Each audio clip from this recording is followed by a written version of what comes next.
Hi! Hello! Welcome to our channel. నేను మీ సిరి. మన ఛానల్‌కి కొత్తగా వచ్చినట్లయితే సబ్స్క్రైబ్ చేసుకోవడం మర్చిపోకండి. 'వలపు వర్ణం' పార్ట్ 8 ఇక కథలోకి వెళ్దాం. వివిధ, ఆకృతి ఇద్దరూ తార పక్కన సెటిల్ అయ్యారు. ఎప్పుడూ చదవడమేనా? అంది ఆకృతి. తార నవ్వింది. అబ్బబ్బా! ఏమి నవ్వుతావ్? అమ్మాయినైన నాకే ఇలా ఉంటే ఇక అబ్బాయిలకు అని ఆకృతి చెప్పేలోపు చాల్లే అని ఆకృతి తల మీద తట్టింది తార. ఆకృతికి నోరు అస్సలాగదు అంది వివిధ. ఇక్కడెవరున్నారు బేబీ? మా తారనే కదా అని హగ్ చేసుకుంది ఆకృతి. నన్ను కాదనుకుంటా హగ్ చేసుకునేది? ఆకృతి చెవిలో మెల్లిగా అంది తార. ష్! అయిపోతావ్ అంతే మెల్లిగా చెప్పింది ఆకృతి. వివిధ అర్జున్ వైపు చూసింది. ఏదో సీరియస్గా డిస్కస్ చేస్తున్నాడు. ఇప్పుడు కూడా ఎంత క్యూట్గా ఉన్నాడో అనుకుంది మనసులో. వివిధ కదిపింది ఆకృతి. హా అంది తేరుకుని ఆకృతి వైపు చూస్తూ. ఏంటి తెగ చించుతున్నావు? ఏం లేదులే, లైబ్రరీకి వెళ్ళి బుక్ తెచ్చుకోవాలనుకున్నా, దాని గురించి అంది వివిధ. అయితే పద, నేను వస్తాను అంది ఆకృతి. తార అక్క ఒక్కటే కదా, ఇక్కడే ఉండు. ఇంకేం వినిపించుకోకుండా వెళ్ళిపోయింది వివిధ. వివిధ అటు వెళ్ళిందో లేదో వివిధ ఫోన్ మోగింది. From daddy. కాల్ లిఫ్ట్ చేసింది ఆకృతి. Hello uncle. ఎవరు అని అడిగాడు వీరేంద్ర. నేను ఆకృతిని అంకుల్, సంతోషంగా చెప్పింది ఆమె. వీరేంద్రకి గుర్తురావడంతో నువ్వా బేబీ, ఎలా ఉన్నావు అని అడిగారు. నాకేం అంకుల్, సూపర్. వివిధ లైబ్రరీ వరకు వెళ్ళొస్తాను అంది. కాసేపట్లో బయలుదేరుతుంది అంది ఆకృతి. ఓకేరా తల్లి, నేను అందుకే కాల్ చేశాను. అవునా అంకుల్, నేను చెప్తానులే. సరే తల్లి, వీలు చూసుకుని ఇంటికి రండి అని చెప్పాడు వీరేంద్ర. అలాగే అంకుల్. కాల్ కట్ చేసింది ఆకృతి. తారతో మాటల్లో పడిపోయింది ఆకృతి. రేయ్ రమేష్, ఈ అర్జున్ గడికి అంత ఆటిట్యూడ్ ఎందుకురా? కోపంతో పళ్ళు కొరికాడు రూపేష్. రేయ్ వాడు వీడు అంటున్నావు, విన్నాడంటే ఇక అంతే, నీ పని అవుట్ అన్నాడు రమేష్. సర్లే, వాడి మరదలుంది కదా, ఎంత అందంగా ఉంటుంది, చూస్తుంటేనే పిచ్చిలేస్తుంది. రే రూపేష్ జాగ్రత్త, అర్జున్ గాని విన్నాడంటే చంపేస్తాడు. భయంగా చుట్టూ చూశాడు రమేష్. ఏదో ఒకరోజు నాకు దొరక్కపోరు, అప్పుడు చెప్తా వాడి పని అన్నాడో లేదో రూపేష్ చెంపని ఒక చెయ్యి బలంగా తాకింది. ఎవరబ్బా అనుకుంటూ చూశాడు రమేష్. ఎదురుగా కోపంగా చూస్తూ కనిపించింది వివిధ. యూ, నన్నే కొడదావా? ఆవేశంగా ముందుకొచ్చాడు రూపేష్. కొడతావా ఏంటి? కొట్టాను కూడా. ఇంకోసారి ఆకృతి పేరు నీ నోటి నుంచి వస్తే పోలీస్ కేసు పెడతాను. మా అంకుల్ పోలీస్ ఆఫీసర్ అని వివిధ అనగానే కొంచెం వెనక్కి తగ్గాడు రూపేష్. నువ్వు నన్ను అనవసరంగా కదిలిస్తున్నావు రూపేష్ అన్నాడు. నువ్వే అనవసరంగా అర్జున్ సార్ ఆకృతి జోలికి వెళ్తున్నావు. ఇంకోసారి వాళ్ళకి హాని తలపెడితే బాగోదు, ముందుగానే చెప్తున్నా అని సీరియస్గా చెప్పి వెళ్ళిపోయింది వివిధ. నిన్ను వదలను అనుకుని వెళ్తున్న వివిధ వైపు చూస్తూ కసిగా అనుకున్నాడు రూపేష్. అతని మెదడులో ఎన్ని చెడ్డ ఆలోచనలున్నాయో మరి. మళ్ళీ వివిధకి కాల్ వచ్చింది. ఫ్రమ్ బడ్డీ అని ఉంది. బడ్డీనా? ఎవరబ్బా అనుకుని ఎవరో లిఫ్ట్ చేయకపోవడమే మంచిది అనుకుంది ఆకృతి. నేను వెళ్తున్నాను మరి అని అంది తార. ఓకే, టేక్ కేర్, బాయ్ అంది ఆకృతి. తార వెళ్ళిపోయింది. మళ్ళీ అదే నెంబర్ నుంచి కాల్ రావడంతో ఇంపార్టెంట్ అయి ఉంటుంది అనుకుని లిఫ్ట్ చేసింది ఆకృతి. హలో వివి అన్నాడతను. నేను వివిధ ఫ్రెండ్ని, వివిధ లైబ్రరీకి వెళ్ళింది అని అంది ఆకృతి. ఓకే, మీరు అని అడిగాడతను. నేను ఆకృతి. చెప్పాలా వద్దా అనుకుంటూ చెప్పేసింది. మీరా? మీరు నాకు తెలుసు, హవ్ ఆర్ యూ అని అడిగాడు. ఫైన్ అంది ఆమె. మీరే కదా నేను కాల్ చేసినప్పుడు మాట్లాడారు అని అన్నాడు. నేనా అనుకుని ఏదో గుర్తుకు వచ్చిన దానిలా హా అవునండి అంది. వివిధ వచ్చాక చెప్పండి. ఇంకేం మాట్లాడాలో తెలియలేదు అతనికి. అలాగేనండి. వెంటనే కాల్ కట్ చేసింది. ఎంతకి వివిధ రాకపోవడంతో వివిధ కోసమని లేచింది ఆకృతి. దెయ్యం, వెళ్దామా? వచ్చాడు అర్జున్. బావా, వివిధ లైబ్రరీకి వెళ్ళింది, వచ్చేస్తుంది అన్నాడు. ఇప్పుడు లైబ్రరీ ఏంటి? బుక్ కావాలి అట. వెళ్ళమని చెప్పాల్సింది. ఇప్పుడు ఎలా వెళ్తుంది? స్కూటీ కాల్ చేసి రమ్మని చెప్పు. తన ఫోన్ నా దగ్గరే ఉంది అంది ఆకృతి. బిక్కమొహం వేసింది. నువ్వు బైక్ దగ్గర ఉండు, నేను తీసుకుని వస్తాను అని లైబ్రరీ వైపు కదిలాడు అర్జున్. నేను వస్తాను బావా అంది ఆకృతి. సరే అని ఇద్దరూ కదిలారు. వీరు వెళ్ళేసరికి వాచ్‌మెన్ లైబ్రరీకి తాళం వేస్తూ కనిపించాడు. అంకుల్ ఆగండి! దూరం నుంచి అరిచింది ఆకృతి. ఏమైందమ్మా? అని అడిగారు ఆయన. వారిని చూసి కంగారుగా. లోపల మా ఫ్రెండుంది. ఎవరూ లేరమ్మా! నేను మొత్తం చూసే తాళం వేస్తున్నాను అని అన్నాడు. అంకుల్ మేమొకసారి చూస్తాం అని అడిగాడు అర్జున్. ఆయన తల ఊపగానే లోపలికి వెళ్ళాడు అర్జున్. అతనికి వివిధ జాడ ఎక్కడా కనిపించలేదు. అతని ముఖంలో కంగారు స్పష్టంగా తెలుస్తోంది ఆకృతికి.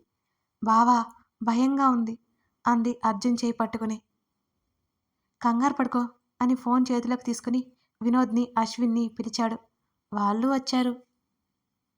వివిధ తెలుసు కదా! తను కనిపించట్లేదు అని అర్జున్ అనగానే, ఎక్కడికి వెళ్ళింది? నీకేమైనా చెప్పిందా? లేదు అశ్విన్. అప్పటికే ఆకృతి కళ్ళల్లో నీళ్లు వచ్చాయి భయంతో. ఎక్కడికి వెళ్ళి ఉండదు. నువ్వేం కంగారు పడకు. కాలేజీలో ఇంకా చాలామంది ఉన్నారు. అందరూ వెళ్ళి ఉండరు కదా! ఎవరితో అయినా మాట్లాడుతుందేమో చూద్దాం పదండి అన్నాడు అర్జున్ ఆకృతి భుజం చుట్టూ చేయి వేసి. అర్జున్, వినోద్ వేరు వేరు వైపు వెతుకుతున్నారు. అశ్విన్ మనం ల్యాబ్ సైడ్ చూద్దామా అని అంది ఆకృతి. పద అని కదిలాడు అశ్విన్. ఒక్కొక్కరుగా కాలేజీ నుంచి స్టూడెంట్స్ ఇంటికి వెళ్ళిపోతున్నారు. వివిధ జాడ తెలియక ఆకృతికి కంగారు పెరిగిపోయింది. కాలేజ్ మొత్తం వెతికినా వివిధ జాడ తెలియలేదు ఎవరికి. నలుగురు పార్కింగ్ దగ్గరికి వచ్చేశారు. అప్పటికే చీకటి పడిపోయింది. కాలేజ్ మొత్తం నిశ్శబ్దంగా మారిపోయింది. బావా నాకు భయంగా ఉంది. అర్జున్ చేతిని చుట్టేసింది ఆకృతి ఏడ్చుతూ. ఏం కాదురా నువ్వు కంగారు పడకు. ముందుగా అంకుల్కి చెప్పాలి వివిధ గురించి అని అన్నాడు అర్జున్. అంకుల్ వాళ్ళు కంగారు పడతారు. తప్పదు మనం వెళ్దాం. అశ్విన్ మీరు వెళ్ళిపోండి అని అన్నాడు అర్జున్. సరే అర్జున్ టేక్ కేర్. ఆకృతి నువ్వు కంగారు పడకు అనేసి అశ్విన్, వినోద్ కూడా వెళ్ళిపోయారు ఇద్దరు. అర్జున్, ఆకృతి ఇద్దరు వివిధ వాళ్ళ ఇంటికి బయలుదేరారు. బావా కాలేజీలో వివిధ ఒక్కటే ఉంటే తనకి భయం వేస్తుంది కదా! అర్జున్ భుజం మీద చేతిని ఉంచింది ఆకృతి. తనకి ఏం కాదు. ఆమె చేతి మీద చిన్నగా తట్టాడు అతను. అర్జున్ బైక్ని దారి మళ్లించాడు. అదేంటి బావా మన ఇంటి వైపుకు వెళ్తున్నాం అని అన్నాడు. నేను అంకుల్కి చెప్తాను. నువ్వు ఈ విషయం ఎక్కడా చెప్పొద్దు అని అన్నాడు. అలాగేనంటూ తల ఊపింది. ఆ అమ్మాయి ఫోన్ ఇవ్వు అని వివిధ ఫోన్ అర్జున్కి ఇచ్చేసింది ఆకృతి.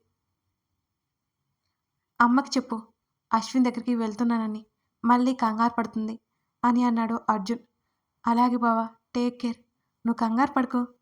మళ్ళీ ఇంకోసారి చెప్పి ఆకృతిని ఇంటి దగ్గర దించి అర్జున్ వెళ్ళిపోయాడు.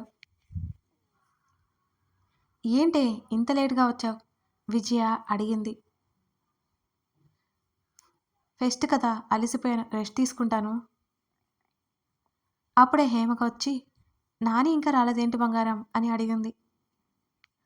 అశ్విన్ వాళ్ళ ఇంటికి వెళ్ళాడు. నీతో చెప్పమన్నాడు. ఎప్పుడు వస్తాడో తెలియలేదు అంది ఆకృతి. వాళ్ళకది మామూలే. ఎప్పుడైనా అశ్విన్, వినోద్ దగ్గరికి అర్జున్ కలిసి ఎక్కడికైనా వెళ్తూ ఉంటారు సరదాగా. అది సరే నువ్వేంటే ముఖం అలా పెట్టావు? ఒంట్లో బాగోలేదా? విజయ అడిగింది. బానే ఉందమ్మా. ఇంకేం మాట్లాడకుండా తన గది వైపుకు వెళ్ళిపోయింది ఆకృతి. రూమ్లోకి వెళ్ళగానే అప్పటి వరకు దాచుకున్న కంగారు ఆపుకోలేకపోయి ఏడ్చేసింది. వెంటనే స్నానం చేసి దేవుడికి నమస్కరించి అర్జున్ ఫోన్కు ట్రై చేసింది. అర్జున్ ఫోన్ నుండి రెస్పాన్స్ లేదు. మళ్ళీ మళ్ళీ ట్రై చేసింది. స్విచ్ ఆఫ్ వస్తోంది. ఇంకా కంగారు పెరిగిపోయింది ఆకృతికి. వివిధ ఫోన్ కోసం చూసింది. అర్జున్కి ఇచ్చినట్టు గుర్తుకొచ్చింది. బావా నువ్వెందుకు లిఫ్ట్ చేయట్లేదు? బావ క్షేమంగా ఉండేలా చూడు స్వామి. ఎంతమంది దేవుళ్ళకి ఆమె దండం పెట్టుకుందో ఆమెకే తెలియదు. సమయం 10 గంటలు. అయినా అర్జున్ ఇంటికే రాలేదు. ఆకృతికి టెన్షన్ పెరిగిపోయింది. అలా ఇంకో 2 గంటలు చూసింది. అర్జున్ జాడలేదు. సమయం 12:35 బాల్కనీలో నిలబడి అర్జున్ గది వైపు చూస్తోంది ఆకృతి. ఆమెకి చీకటి అంటే భయం.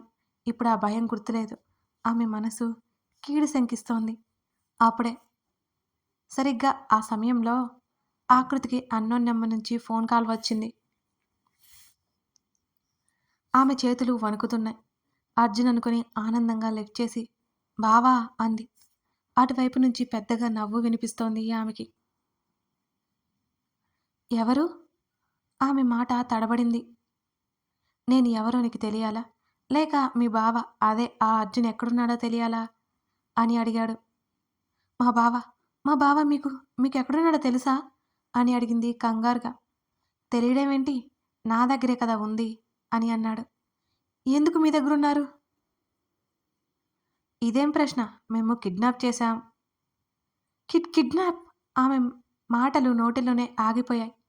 అతని నవ్వు భయంకరమైన నవ్వు వినిపిస్తోంది. ఎందుకిలా చేశారు? కిడ్నాప్ చేశారు. ఆమె గొంతులో వణుకు స్పష్టంగా తెలుస్తోంది అతనికి. నీకోసమే. ఆమె గుండె వేగం ఎక్కువైంది. బహుశా అది భయంతో కాబోలు. నా కోసమా? నా కోసమెందుకు? నువ్వు నాకు కావాలి అన్నాడు. ఆకృతికి భయంతో చెమటలు పట్టేశాయి. ఏం చెప్పాలో పాలు పోవట్లేదు. ఎలాగో ధైర్యం తెచ్చుకుని, నువ్వేం మాట్లాడుతున్నావో తెలుస్తుందా అని అరిచింది. ఓహో బేబీ, ధైర్యం వచ్చిందా లేక తెచ్చుకున్నావా? త్వరగా నువ్వు నేను చెప్పినట్టు చేస్తే ఆ అర్జున్ ఇంటికి క్షేమంగా వస్తాడు. తర్వాత నీ ఇష్టం. మా బావని అంత ధైర్యంగా మీరేం చేయలేరు. నువ్వు చెప్పేది నేను నమ్మను అంది ఆకృతి. ఇప్పుడు నమ్ముతావు. నీ ఫోన్‌కి ఒక వీడియో వచ్చి ఉంటుంది చూడు అని అన్నాడు అతను. వీడియో నోటిఫికేషన్ రాగానే ఓపెన్ చేసి చూసింది ఆకృతి. అందులో అర్జున్‌ని చూడగానే ఆమె మోకాళ్ళ మీద కూలబడింది. ఆమె కళ్ళల్లో నీళ్లు జలజలా రాలాయి. ఆ వీడియోలో అర్జున్ స్పృహ లేకుండా పడి ఉన్నాడు. అతని నుదిటిన బ్లడ్ అంటుకుని ఉంది. ఓయ్ బేబీ! ఫోన్ చెవి దగ్గర పెట్టుకుంది. ఇప్పుడే ఇంటి నుంచి బయటికి రా ఆలోచిస్తోంది ఆకృతి. నువ్వు లేట్ చేసే కొద్దీ వీడు బ్రతకడు. ఆకృతి గుండె ఆగినంత పనైంది. వస్తున్నా. ఎవరో చూడకుండా బయటకొచ్చింది మెల్లిగా. రోడ్ మీదకి వచ్చేసింది.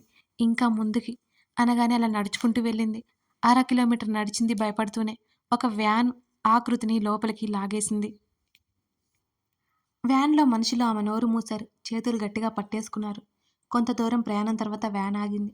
ఆకృతిని దించేసి కొంత దూరం నడిపించి వదిలేశారు. వాళ్ళు వెంటనే అక్కడి నుంచి వెళ్ళిపోయారు. చుట్టూ చీకటి. ఎటు చూసినా నిశ్శబ్దం. ఆమె ఒళ్ళంతా చిరుచెమటలు. గుండె వేగంగా కొట్టుకుంటోంది. ఆ ప్రదేశం ఏంటి అనేది ఆమెకు అర్థమవ్వలేదు. చుట్టూ పరికించి చూసింది. ఎక్కడో దూరంగా వెలుతురు. అటువైపు అడుగులు పడ్డాయి. లైట్ వెలుతురు ఇప్పుడు పూర్తిగా ఉంది. అప్పుడు అర్థమైంది ఆమెకి అది తను చదివే కాలేజని. ఇప్పుడు తను ఆడిటోరియం ముందు ఉంది. నన్నిక్కడికి ఎవరు తీసుకొచ్చి ఉంటారు?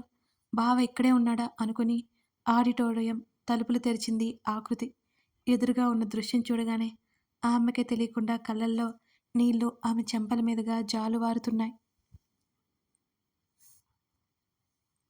మరోవైపు అర్జున్ ఆకృతిని ఇంటికి తీసుకువెళ్తున్నప్పుడు అతనికి ఫోన్‌కి మెసేజ్ వచ్చింది. వివిధ క్షేమంగా కావాలి అంటే నువ్వెవరికీ తెలియకుండా కాలేజ్ ఆడిటోరియంకి రమ్మని.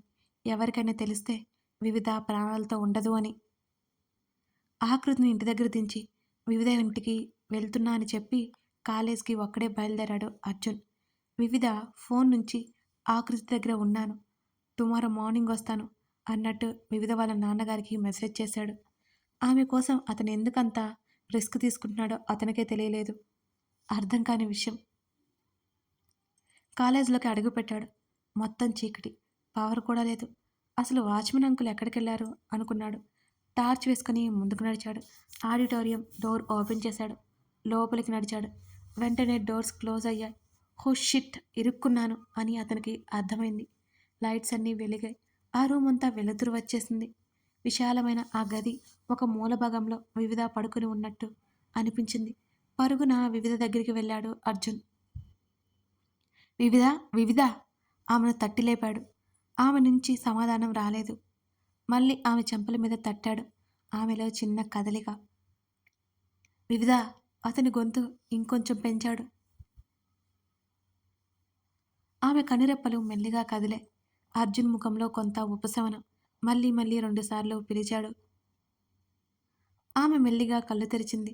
ఎదురుగా అర్జున్ కనపడగానే అర్జున్ చేతిని గట్టిగా పట్టుకుని వెక్కిళ్ళు పెట్టింది. ఆమె కళ్ళల్లో నీళ్లు కారిపోతున్నాయి. కూల్ వచ్చేశానుగా. ఆమె చేతిని నొక్కిపట్టాడు. వెంటనే అర్జున్ని గట్టిగా హత్తుకుంది. మోకాళ్ళ మీద కూర్చున్న అర్జున్ వెనక్కి పడబోయి తమాయించుకున్నాడు. వివిధని పట్టుకున్నాడు. చల భయంగా ఉంది. ఒక్కొక్క మాట పలుకుతూ చెప్పింది వివిధ. భయపడకు, నేనొచ్చేశాను కదా. ఆమె చుట్టూ చేయి వేశాడు. అతని ప్రమేయం లేకుండానే.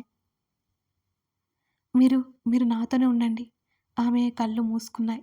అర్జున్ పిలిచాడు. ఆమెలో కదలిక లేదు. అర్జున్‌కి అర్థమైంది. బాగా భయపడినట్టుందని. విడిపించి పక్కన కూర్చోబెడదామనుకుని ఇంకొంచెం పక్కకి జరపబోయాడు. అర్జున్‌ని అస్సలు వదలట్లేదు. మెల్లిగా వివిధతో సహా గోడకి ఆనుకున్నాడు అర్జున్. కాసేపటికి ఆకృతి కంగారు పడుతుందని ఫోను తీశాడు. ఏమైందో?